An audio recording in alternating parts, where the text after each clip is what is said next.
ધંધાને એકદમ strategically grow કરવા માટે, ચલાવવા માટે અને એક્સપોનેન્શિયલ ગ્રોથ કરવા માટે ત્રણ વસ્તુ જરૂરી છે. તમારે ગાંઠ બાંધીને લઈ લ્યો.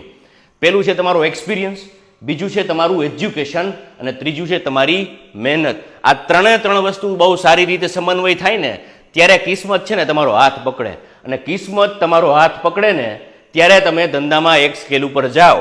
પરંતુ આ બાબતે આ જે તમારી જર્ની હોય ને ગ્રોથની, ત્યારે એક વસ્તુ ખાસ યાદ રાખવી કે આ તમારો જર્નીનો ગ્રોથ થતો હોય ને તે તમારી આ જે જીભ જે છે ને એને એટલી ટાઢક આપવાની ને કે ભાઈ તમારા ઓફિસની અંદર કે તમારા સ્ટાફની અંદર તમારી પાસે 500 માણસનો સ્ટાફ હોય, તમને જે માણસ પહોંચી ના શકતો હોય, તમને જે સામો જવાબ ન દઈ શકતો હોય ને એ માણસનું કોઈ દિવસ અપમાન નહીં કરવાનું.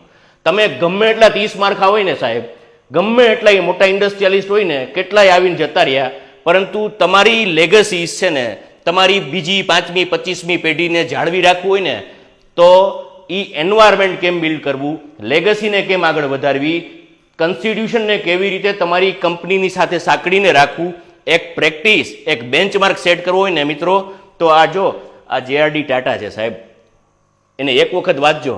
તમારા જીવનની અંદર તમારા ધંધાને એક અલગ આયામ આપવા માટે છે ને તમારો સ્વભાવ, તમારો એટીટ્યુડ, તમારા એટિકેટ્સ ને બધું કેળવીને રાખજો. ધંધો કેટલાય લોકો ચાલુ કરીને બંધ કરી દે છે, એ જરૂરિયાત પૂર્તિ કરવા માટે હોય છે, એ નાના મોટા EMI ભરવા માટે હોય છે, નાના મોટા મકાનના હપ્તા ભરવા માટે હોય છે, નાની મોટી ગાડી ગામને દેખાડવા માટે હોય છે. ધંધાને એક સ્કેલ ઉપર જીવવો હોય ને તો સાહેબ આવા વ્યક્તિઓને પારખજો, વાંચજો. આપણી જમીન ઉપર પેદા થઈને ગયા છે, આખી દુનિયાને દેખાડ્યું છે કે ધંધો કેમ કરાય. એના માટે તમારી જીભ, તમારું મન તમારા હાથમાં રાખજો. બને ને એટલું ઓછું બોલજો. કામ કિસ્મત ત્યારે જ સાથ આપશે કે તમારું હાર્ડવર્ક, તમારું એજ્યુકેશન અને તમારો એક્સપિરિયન્સ ત્રણેય સાથે હશે. Thank you.